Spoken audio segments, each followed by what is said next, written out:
Hello everyone. So previously we had discussed on the topic graph and the adjacency list.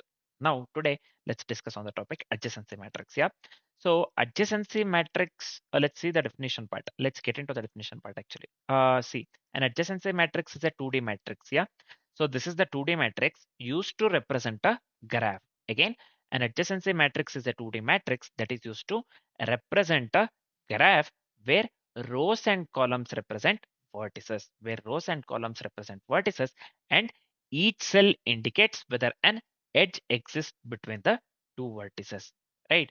So again, what it does, an adjacency matrix is a 2D matrix used to represent the graph where rows and columns represent vertices, right? Where rows and columns represent the vertices, vertices nothing but the this one.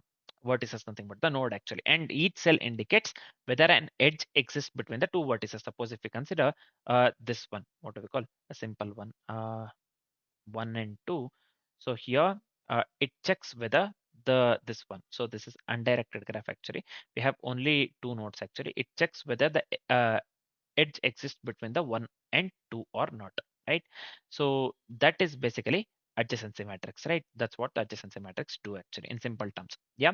If there is an edge from vertex I to j, in our case, we are having the this one edge from suppose this one I to j itself. Let's consider this one I to j. So this one is I, this one is j, right? So the cell matrix matrix of ij is marked as 1, or this one weight of the edge. Weight means if suppose if we are given 6 or 7 actually, directed weighted graph, right? So then we have to go with the weight 6 actually, or if we don't, if we have not given the weight here in this case, there is an edge between I and j, right? So you can clearly see here this one. This is nothing but the this one edge itself, right? So here in that case we have to mark as 1, right? If there is no edge, the value is 0. If there is no edge, then the value we will consider as 0. So this representation is best suited for the dense graph actually. Dense graphs actually. Let's consider the simple example that itself let's try to represent in the form of code actually, right? So let's consider a simple example here. See here, so this is one of the thing. Let me consider for a change this one, or let me consider for this one as well. Suppose here we have one more this thing. Yeah.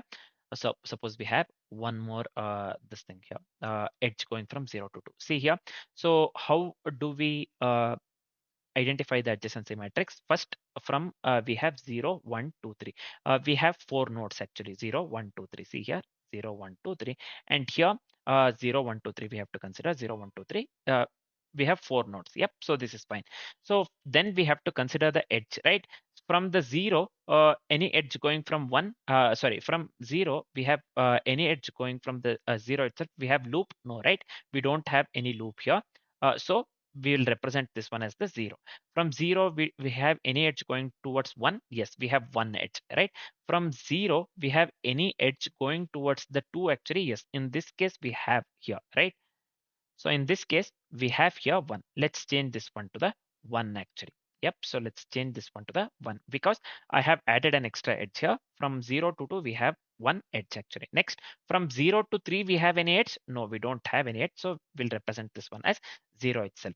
Now, first row, we have 0, 1, 1, 0. Next, from 1, actually, from 1, do we have any edge to 0? Yes, this is undirected graph, right? So we have 1, right? So this is fine. From 1, we have any edge to 1 itself, means loop, self, right? Loop. So we don't have, right? So we'll represent this one to with 0 actually. Next, we are checking whether we have any edge from 1 to 2 actually. Yes, we have edge from 1 to 2. So we will represent this one by 1. From 1 to 3, do we have any edge? See here, from 1 to 3, we don't have any edge, right? So we'll represent this one as 0. This is fine. Next, let's go with the 2. 2 to 0, we have any edge?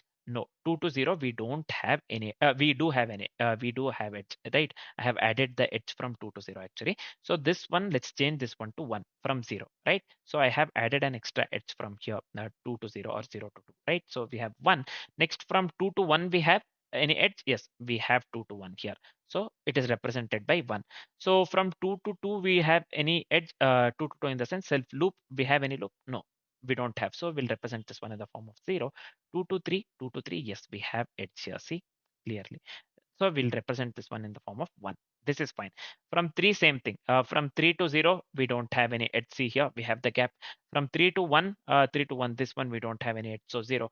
From 3 to 2, yes, 3 to 2, we have the edge here, so we'll represent this one in the form of 1. From 3 to 3, we have any loop here? No, 0, right? So this is the adjacency matrix basically, right? It is 0, 1, 1, 0, 1, 0, 1, 0, double 1, 0, 1 here, and finally 0, 0, 1, 0. So this is the adjacency matrix, right? So this is the adjacency matrix. So this is fine, I believe. Yep. So this is fine. So yep. Let's move on with let's go with the same this one. Let's consider the same example actually. The same thing to write the code, right? So let's write the code and add the same example within the code for the example code. Yep. So let's move on with the further things for now. So let me go with here import java dot. So this is fine. Next, let me go with public class. So this one I'll just go with. So let me make this one small c actually. This is not capital C. So I'll just go with adjacency matrix, this one graph. So this is fine. So within this class, let me go with a main actually. Yep. So I'll just remove this one. First, what I'll do, vertices that we have is 4, 0, 1, 2, 3, right? So I'll just go with vertices, the same example that we considered earlier, right? So that one vertices, I'll just go with the 4 actually. Yep. So let me go with here adjacency matrix, right? Just go with adjacency matrix. Yeah, new into. So this is represented in the 2D array, right? So this one I have to pass vertices, I believe, for this, and for this one, again I have to pass vertices actually. Yep. So this is fine. Next, let me go with adjacency matrix. This one of 0 and 1. If you check the part of the video where so I explained now. So this is 1 actually. Let me copy the same thing. Actually, let me do one thing. Let me write one more time actually. Adjacency matrix. So this one. So this one, mm, small m itself I have kept. Anyways, so this is fine. Adjacency matrix 1 and 0. Let me assign this one to the 1. So let me do the same thing and make the necessary changes, right? So we are having 4 vertices, right? So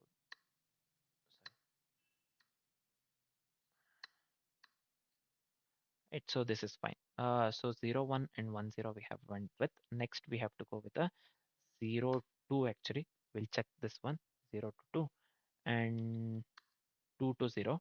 Then this one 1 to 2 and 2 to 1. 1 to 2 and this one 2 to 1. The final one is 2, 3 and 3, 2 actually. 2, 3 and 3, 2. So 2, 3 and 3. Right, so this is fine. Finally, what I'll do, let me do one thing. Just go with system out println.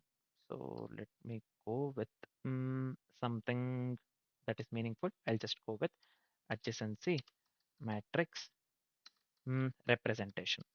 Yeah. So this makes sense actually. Yep. Adjacency matrix representation. So this is fine. Next, what I'll do, let's go with the 2 for loops actually here. And I equals 0. I less than actually vertices. Twice we have to go with the vertices, right? So I and j, let me consider the variable I and j. So this is fine. Again, for j equals 0. So let me int here. Yeah, j equals 0. Again, j less than vertices. This one, let me go with j plus plus. Yeah. So this is fine. Finally, system out println. This one, system out println. So I'll just go with the adjacency matrix. This one of I and j, adjacency matrix of ij. Let's concatenate so this one. Let's leave the space between the, right? So that this looks good actually. Finally, let me go with system out print. So this print is enough, I think. So everything will be printed in the next line actually. This looks odd. Anyways, I'll just go with a system out println again, right? So this is fine. For every node we need the adjacency matrix cleanly in a single line, right? So 0, 1, 2, 3, 0, 1, 2, 3. Yeah, the same example we have considered here actually. If I run this one, the same output that I need to get. So where I showed the this one, consider the example actually. See here, 0, 110, 10, 10, 1101, 0010. Right. So the same example with the figure that I showed, right? For the same thing that we have represented in the form of code. Right. So this is the adjacency matrix actually. Yep. This is the adjacency matrix. So this is the simple example. This is one of the simple examples that I wanted to show you. You can just consider the this one as well for the directed uh, this one weighted graph as well. Instead of the 1 and 0, you can just go with the 0 as well as the weights actually. Yep. So that is also one of the thing. Yeah. So this is it for the graph as well as the graph with the adjacency matrix actually. Yeah. So this is fine. So what we'll be doing now, we are done with the graph and the adjacency matrix. Let's discuss the real world applications actually. Yep. So let's discuss real world applications. Yeah. So this is used in the graph is used in the social networks, right? So this is one of the applications. When I say social networks, so friend connections between the users, right? So suppose if you are sending connection request or the friend request, whatever you call, so that is possible due to the graph. You are able to connect to one another using the graph actually. Yep, that is one of the applications. The second one, computer networks, right? It is used in the computer network. Computer networks, how actually direct connection between the routers actually. So that one, we make use of the graphs itself for that. Yep. So that is one of the thing. And city maps. City maps. When I say city maps, this one, what do we call? Uh, city maps. City maps.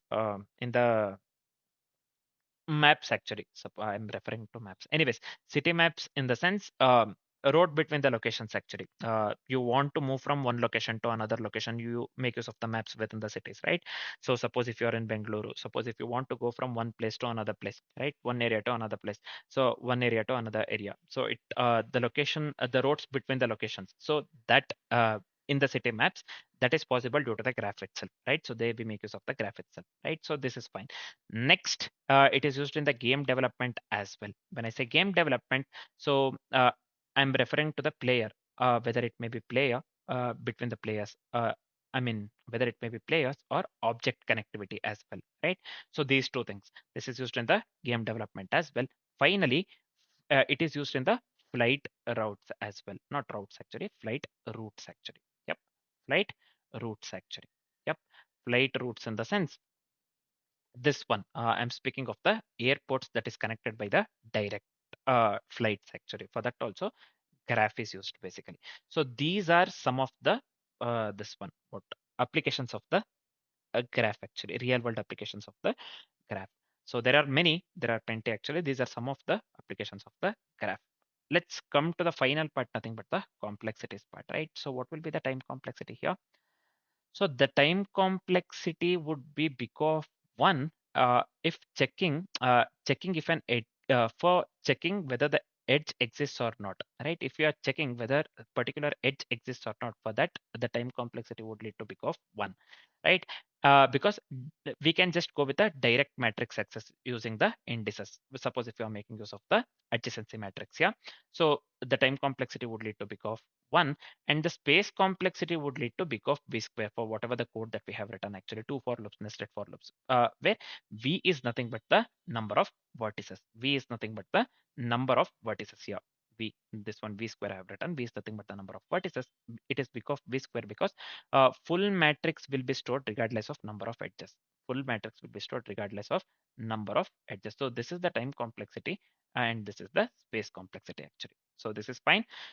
So, yep, this is it for the adjacency matrix actually. We are done with the graph with the adjacency matrix as well, right?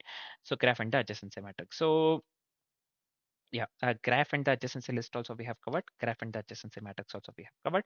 Next, it's good to move on with the disjoint sets actually tomorrow, right? So for now, let's finish off with the this one, graph with the adjacency, graph and the adjacency matrix actually. For now, this is it.